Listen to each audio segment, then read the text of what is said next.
Hello everyone, it's a beautiful day, nice and breezy as you can see.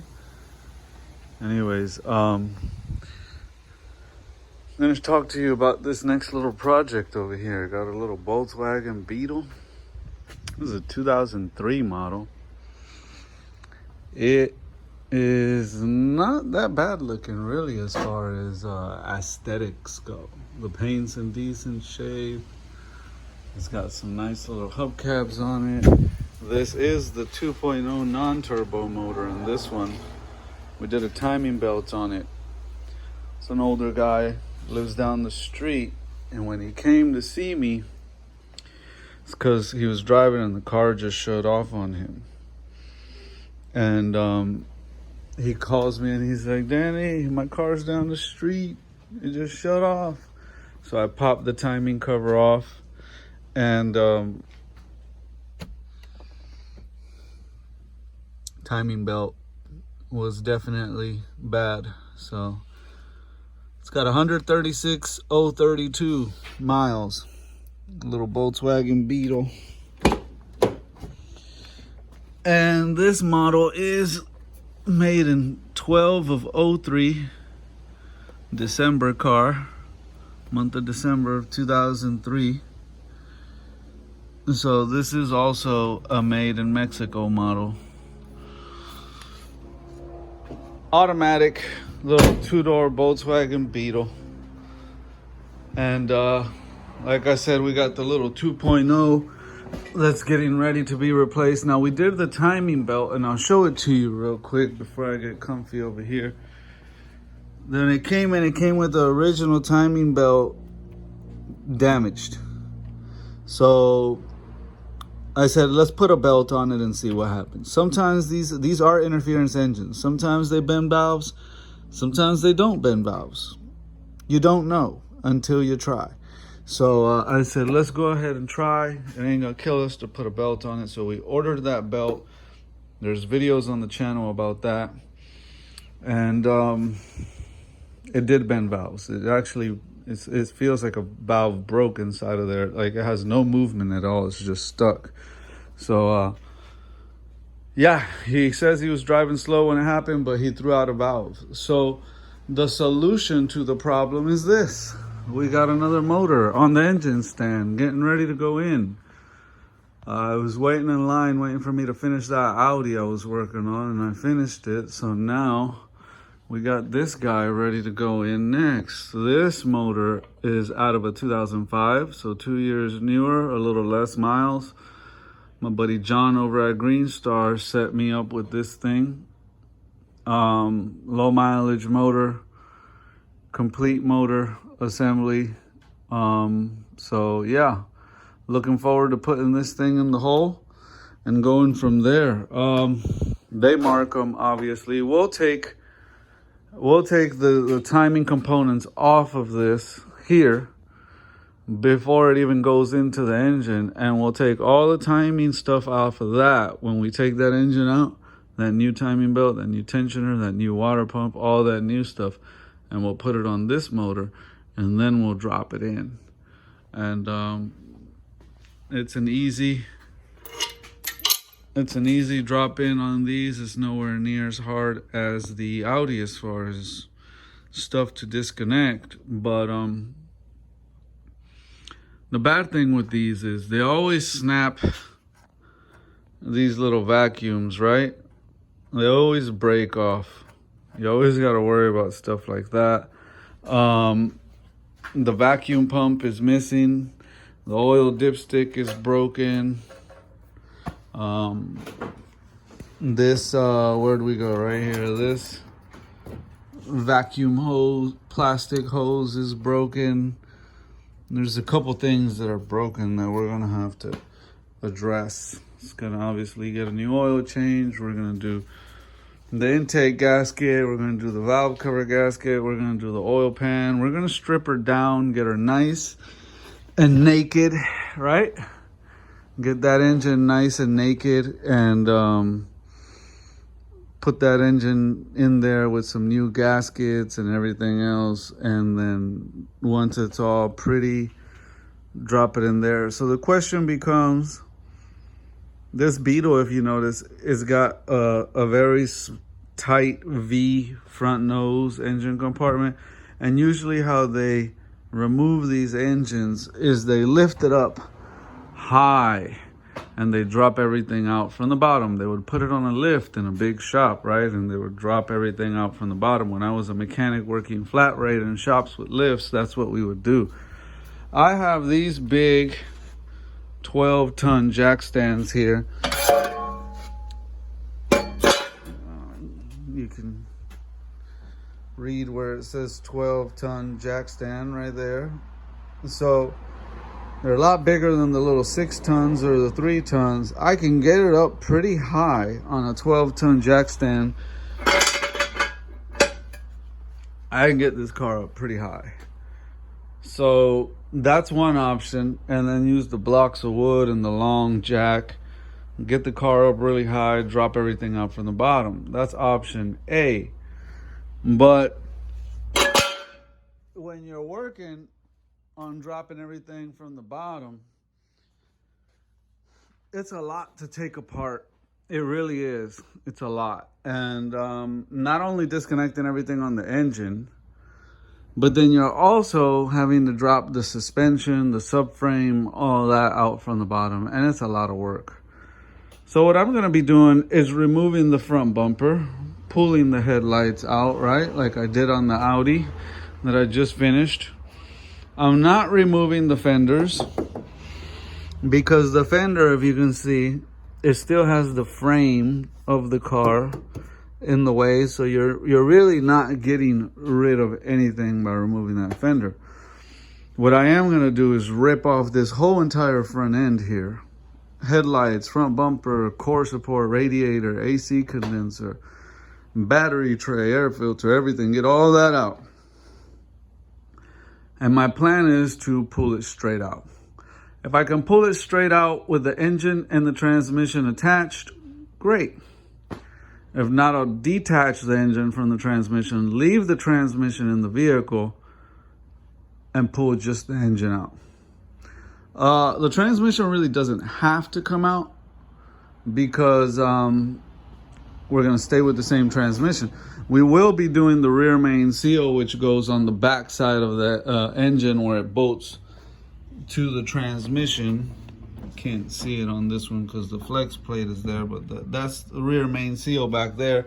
So we will be separating the engine from the transmission either way. Now, if I can go ahead and just pull them both out together, I'll do that because I'd like to clean the transmission up real nice. This car's a leaker, it's messy underneath. And if I could just pull them both out together, separate them out here, it's easier to attach the engine out here, out in an open area, and attach the two together and put it back in and pull it out and detach, do everything I gotta do, reattach them out here, put it back in, versus trying to put that engine back in that restricted space and trying to line it up to the transmission inside there. So for that reason, I would pull it. It's just a transmission motor mount and a CV axle on that side, no big deal. I would just pull it and work a little more freely out here. Now, the question becomes, am I going to be able to do that, to pull them both out through the front? I don't like Beetles. I like the owner of this car. He's a nice guy, trying to help him out. I don't like Beetles. I don't raise my hand and volunteer. Yes, me, I would like to work on your Beetle. Especially not these new Beetles. I like the older Beetles with the engine in the back. Not these Beetles. To me, this isn't even really, like, in my opinion, considered a real Beetle. This is like a fake Beetle. Fake, in my opinion. So, I'm not a fan of these. I don't work on them. I've never pulled an engine on one. This will be my first time ever. So it's going to be a little bit of a learning process for me. I've done way more complicated jobs than this. It doesn't intimidate me. It doesn't scare me.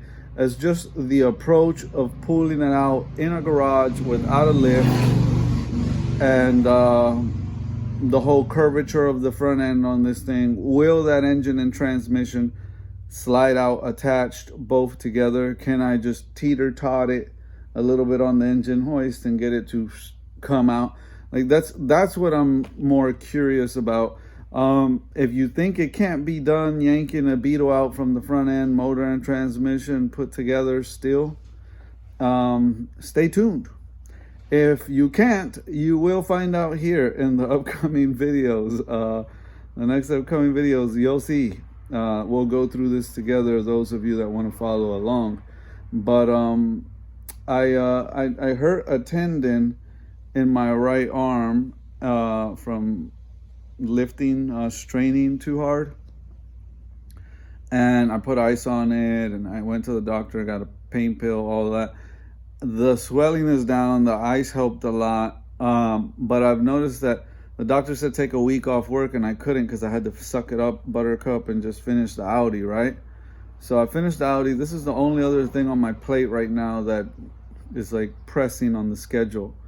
I got some others, I got plenty of other cars here, but none of them have like a dire need to be done ASAP. They all need to get done, but they could all wait a couple days while my arm heals before I get to them, is what I'm saying. My bank account can afford to wait. I can wait. I just really needed to give this arm a couple days to heal. And the Audi couldn't wait, and this one can't wait. So I'm going to take it easy on this job because I haven't let my arm heal properly while working on the Audi. And now I have to try to do this too. After this car, I'm going to take a couple days off, well-deserved couple days off, and let the arm fully heal. So I'm going to work a little slower on this than I normally would, a little more careful than I normally would, but I'm going to be working. I'm not going to be resting. So follow along. We'll get to this thing. I do all these videos, everything I do. Look, man, I don't got fancy camera equipment. This is an iPhone XR. Sorry, Apple, not trying to talk crap, but I don't like iPhones. This is my first iPhone ever. No, I had one before this. Forget which iPhone I had. I think it was an 8. Yeah, I had an iPhone 8 first. Gave that away, and then got this. I regret getting this. I've been an Android guy my whole life. When my Android broke, I just kind of fell into a cheap iPhone 8 because money was tight at the time. Got rid of that, and then I actually let T-Mobile talk me into this iPhone XR over an Android product. And I figured it's a better iPhone product than my little iPhone 8. Let me give it a chance. Let me tell you how, no, it's not better, and I regret doing that. I should have got the Note 10. In my opinion. Why do I say that? Not to bash on iPhone. They do a lot of things good, but the one thing they don't do good is you can't make good videos with them because you can't pause and record. You have to download an app and this, that, and the other. And I've been looking at the different apps and they all kind of suck. They take up a lot of space. You gotta then download it from the app to the phone so you can upload it. It's a lot of extra mumbo jumbo there. With an Android, it's just you hit record, pause, upload directly from the phone to your platform, YouTube, Facebook, whatever. So I don't like this phone for that reason. I'm in the market for a new phone. I've been looking around. I've been looking at the OnePlus 7 Pro, and I've been looking at the Samsung Note 10. As soon as I get better equipment to where I can record, pause, record, the structure of these videos will change.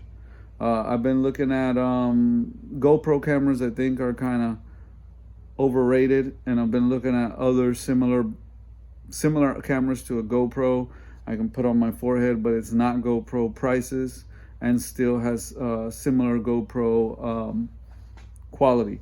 So I'm looking into that too to make better videos. But for the few of you that do bear with the poor quality of these videos and follow along, I want to say thank you. I can't pause and record, so the structure of these videos is going to be part 1, part 2, part 3, until I can get this other phone here.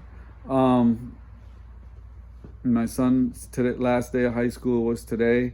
My goal was to get him through graduation. You know, there's expenses to everything. You know, talk about Corona and people, you know, unemployed. I don't know how people are paying for yearbooks that cost $80, and cap and gowns, and high school class graduating rings, and end of the year senior photos, and I don't know how people are paying for all this if they're unemployed, because coronavirus, China virus, you know. So yeah, those are all expenses that needed to happen right now for the end of his graduation year. Really proud of Daniel Jr. He graduated. He's done with the school system. Whew, thank God. And now that all that financially has been taken care of, I'll be able to have a little bit of free income here hopefully next month, and start really going to look at which phone I'm going to purchase. Anyways, enough with the rant about the phone. Again, thanks for following. Keep your eyes peeled for a part 2. I just wanted this to be an introduction video, pretty much show you the engine on the engine stand before it goes in. That's what you're looking at when the engine comes in. It will get stripped down, like I said. There's the vehicle. It will be jacked up, obviously, because we got to drain fluids, disconnect radiator, take the front end and all that stuff off. But in all actuality, it's honestly not coming out from the bottom. I'm done with this whole coming out from the bottom stuff. We're gonna attempt to do this engine directly from the top. Front end will come off, core support, everything will come off. Hopefully this will come out. We don't have a lot of room to lift up here, but we'll figure that out. I'm gonna do more of a yank forward before I lift up anyways. So anyways, that'll get done. Before I get started wrenching on this, it's dinner time. I gotta pull that Audi up and take a look at a radiator leak, coolant leak, see if I can spot that for a good friend of mine. And after dinner, I'll come in here and I'll drop all the fluids, get this thing up in the air, drop all the fluids, let it drain out everything overnight, coolant, engine oil. I'm not draining the transmission.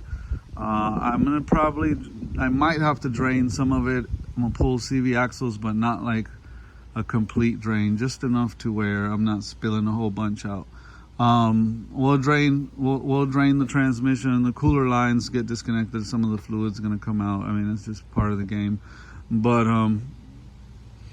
we'll get all these fluids out. We'll leave it alone. We'll go to bed, and then tomorrow we'll start yanking the front end off and getting the engine out. So by the end of tomorrow, we hope to have everything stripped down, tore apart, both engines out.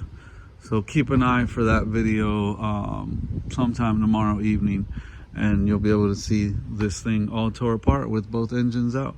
Anyways, I'm out of here. It's dinner time. Y'all have a good one. Stay safe. Bye-bye.